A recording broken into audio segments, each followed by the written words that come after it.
Oh, sweetheart, do you want to wake up for me? There's no rush. You need lots of rest. That was quite the operation.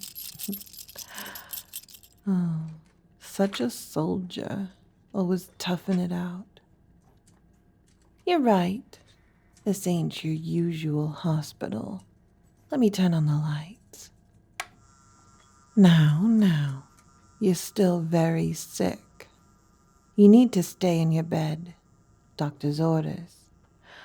Or my orders, I should say. Huh? Is that all? Don't worry, my skin has picked up a green undertone, but I have it quite under control. Perhaps I should start from the beginning,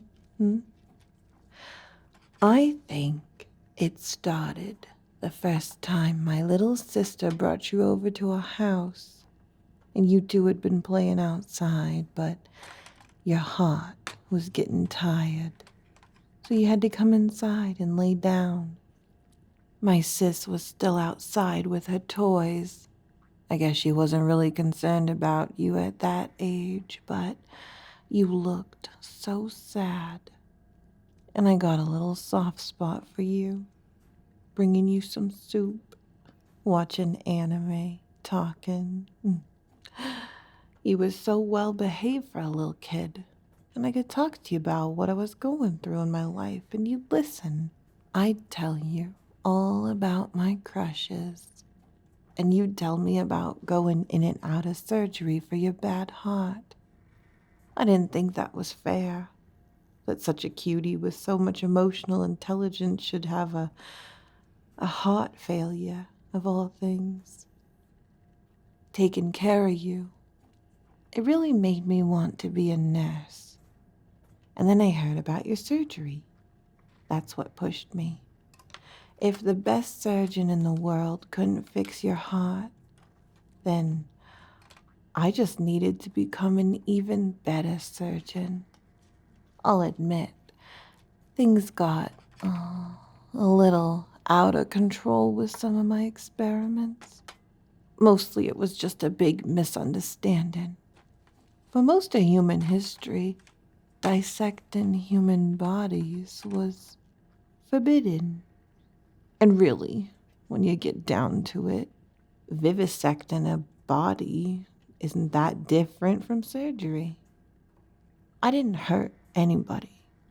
They had a numbing agent. I just took them apart while they were still alive. I put them back together, made them better, even. Things got so much harder when they revoked my license. Digging up bodies, approaching desperate people. I had to do some very adventurous things for you to hone my skills. And of course, without a steady supply of lab rats, I had to practice on myself too. After all, I'm not gonna do an operation on a stranger if I don't have reason to believe it's likely to work. Operating on myself was a challenge at first, but now I rather enjoy it. There's so many things you can do with enough blood and spare parts. Things most people are afraid of. But if science couldn't help you, then I couldn't let fear hold me back. I can't tell you how many times I opened my own rib cage to practice for opening yours. I ended up installing a hinge. See? Now I can rotate my lungs in less than an hour.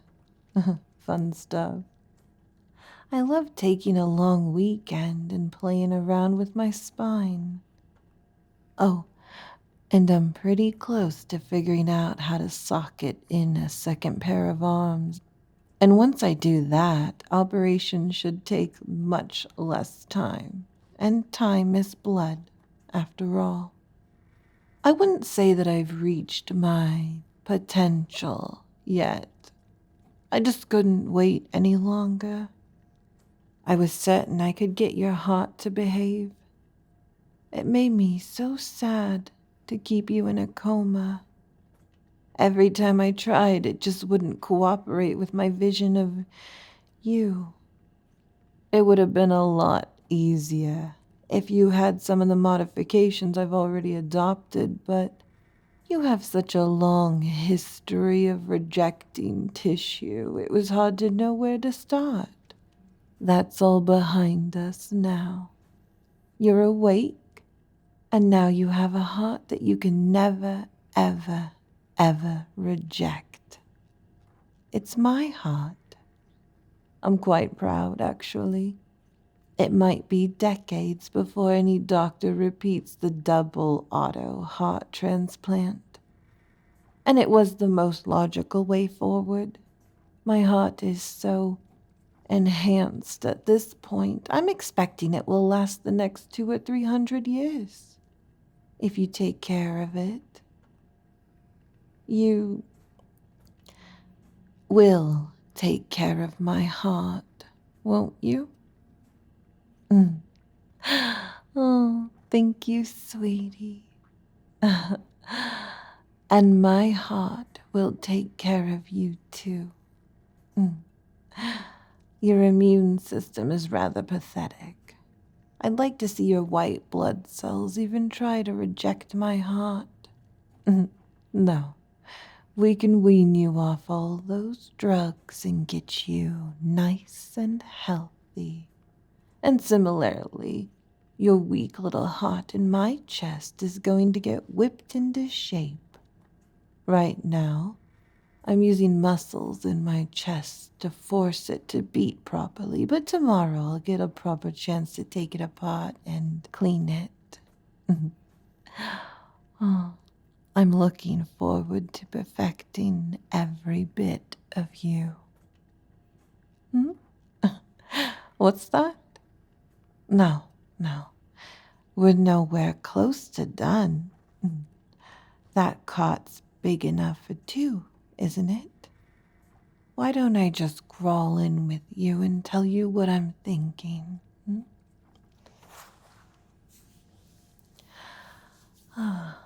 I was thinking that there's really no point in not taking my experiments as far as I can. I've got a steady supply of patients at my street clinic, and my services are highly prized by the underworld. There's a big aftermarket for human organs, and let me tell you, if you're the only person in the world that can reanimate a mafia boss after a hit, well, you can basically charge whatever you want. I set all this up for you. And now, it would be a shame if you had to go back into that cruel world when I can just take care of you instead. I know it's been a little while since we sat on the couch together and watched anime, but that's what I want more than anything. I want to be with you, take care of you, just like when you were sick. And yet,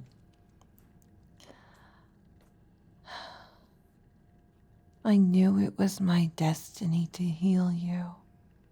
So, the way I see it, if I want you constantly needing rest so I can adore you, then I need to keep putting you under the knife. Every day, I think. That won't be too intense of a schedule by my calculations.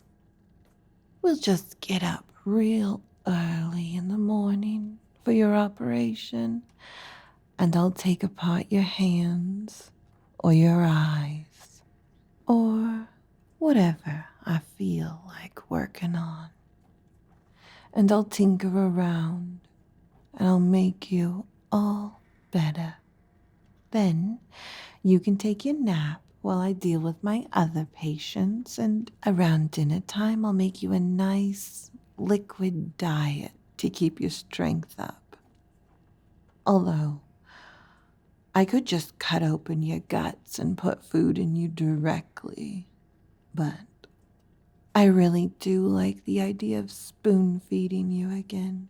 You're not ungrateful, are you? Oh, no.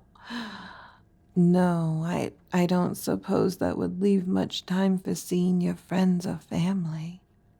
That's okay. I've been obsessed with you for years now.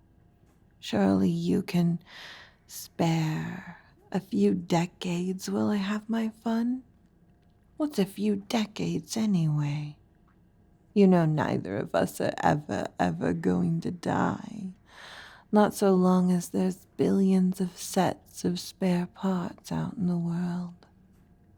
I'll always keep you in tip-top shape. And after all, I need to take care of myself if I'm going to take care of you. We'll harvest just what we need to live comfortably. Kidneys to keep us feeling young.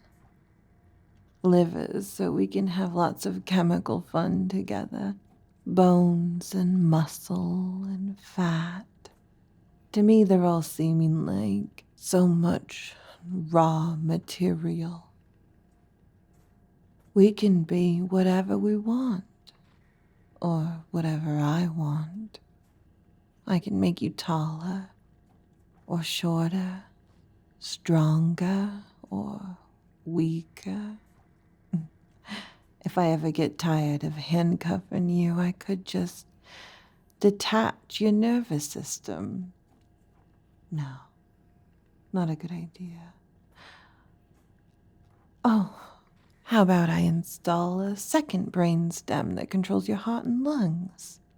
And then you'd stay healthy, even if you were completely paralyzed. Wouldn't that be so fun? Oh, I know. I know it might sound scary at first, but after the first few days or weeks, it might turn into a positive experience. Thinking about how much can be taken away from you will help you remember how much you have. Then you can practice gratitude for every breath you take, every finger you twitch, every sensation you feel is a gift from me to you. And if that's not love, I don't know what is. I forgot to ask, are you squeamish? Because if you're not, I'd love to talk to you while I operate. So many of my techniques are a secret, but there's nothing for me to hide from you. I'd confess all my secrets to you, just like I always have. You're the only one who never hurts me, and who can never leave me. You'll always be my good listener. Now that you've been up for a few minutes, I'm going to give you a mild sedative. Don't worry, it goes straight into the IV line. I remember how you feel about needles. Oh, I'm not going anywhere. I'm gonna stay here, talk to you in your sleep, and I'll nod off in a bit. Shh, shh, shh. Go to sleep.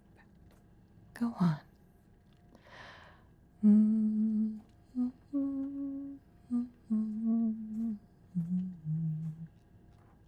shh, shh. Go to sleep.